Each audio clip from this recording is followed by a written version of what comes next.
ছিলেন ভুরাজি, তিনি আসামের মানুষ।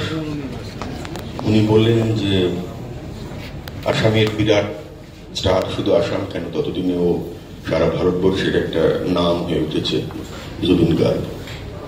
তাকে দিয়ে যদি মিউজিকটা করানো যায়, তো আমরা খুব স্বাভাবিকভাবেই খুবই উৎসাহ দেখিয়েছিলাম। এবং তারপর জুবিনের সঙ্গে দেখা করা বম্বেতে, ওর বাংলোতে গিয়ে প্রথমবার। অদ্ভুত একটা ব্যাপার, যদিও আমরা একই জায়গার মানুষ, মানে পূর্ব দিকের লোক, আমরা কখনোই আসামের মানুষকে অন্যরকম বলে মনে হয় না, কারণ ওর কথাগুলো আমরা পড়তে পারি, জানি, বাংলার মতনই পড়া সম্ভব আর কি। এবার জুবিনের সঙ্গে যখন আলাপ হলো, তখন দেখি ও ফেলুদার সমস্ত গল্পগুলো পড়ে ফেলেছে, সব জানা। ও এত কমন ছিল, ও আমার থেকে বয়সে ছোট, কিন্তু কখনো মিশতে গিয়ে মনে হয়নি অন্য প্রদেশের মানুষ, বা বেড়ে ওঠাটা আমাদের আলাদা।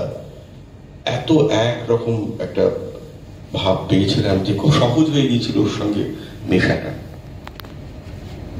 প্রথম ছবিতে 6খানা গান, 6টা আলাদা আলাদা ধরনের গান করেছিল। এবং এখন মনে পড়ছে আমার, এবং অনেকেই জানেন যে সেই ছবির জন্য জুবিন বেস্ট মিউজিক ডিরেক্টরের BFJ অ্যাওয়ার্ড পেয়েছিল। BFJ একটা খুব ইম্পর্টেন্ট, আমাদের ফিল্মফেয়ারের মতনই একটা প্রচন্ড ইম্পর্টেন্ট অ্যাওয়ার্ড, এবং এখন থেকে 20-21-22 বছর আগে তার একটা মূল্য অন্য ছিল।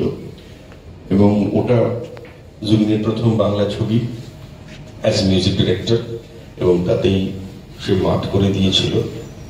এখনো গানগুলো শুনলে বোঝা যায় যে কতটা কাছের, কতটা প্রাণবন্ত গান। আমার মনে আছে শানকে দিয়ে একটা গান গাওয়ানো হয়েছিল, এবং গানটা এমন, ওর যেটা হয় যে একটা সাংঘাতিক আপার স্কেলে গান গাওয়া, এরকম একটা স্কেলে এই গানটার সুরটা তৈরি করেছিল। শান বলে, বাবা আমি তো মানে বেঙ্গল থেকে আসাম থেকে চলে যাচ্ছে অরুণাচল প্রদেশ যেন মনে হচ্ছে, এই কি করে গাইব। যাই হোক, গিয়েছিল সকলে, উদিত নারায়ণ গিয়েছিলেন, শ্রেয়া ঘোষাল গিয়েছিলেন। সেই কথাগুলো মনে পড়ে। খুবই একটা প্রাণবন্ত ছেলে, একটা অসম্ভব ট্যালেন্টেড মানুষ। শেষ একবার দেখা হওয়ার ছিল 16 বা 17 সালে। আমরা একটা ছবির লোকেশন দেখতে গিয়েছিলাম শিলংয়ে। তখন খবর পেলাম ও গুয়াহাটিতে আছে।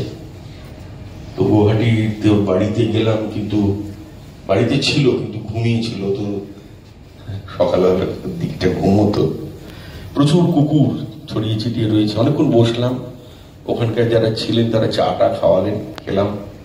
তারপরে দেখলাম অনেকক্ষণ সময় চলে যাচ্ছে, আমাদেরও গাড়ি করে যেতে হবে শিলংয়ে, লোকেশন দেখার রয়েছে। কেননা ওকে বলার ছিল একটা গান আমাদের জন্য, ওই ছবির জন্য করে দিতে। ও বলেছিল টেলিফোনে করে দেবে, কিন্তু সামনাসামনি দেখা হলে একটু ভালো হতো, সিচুয়েশনটা বুঝিয়ে বলতে পারতাম। যাই হোক, সেটা হলো না।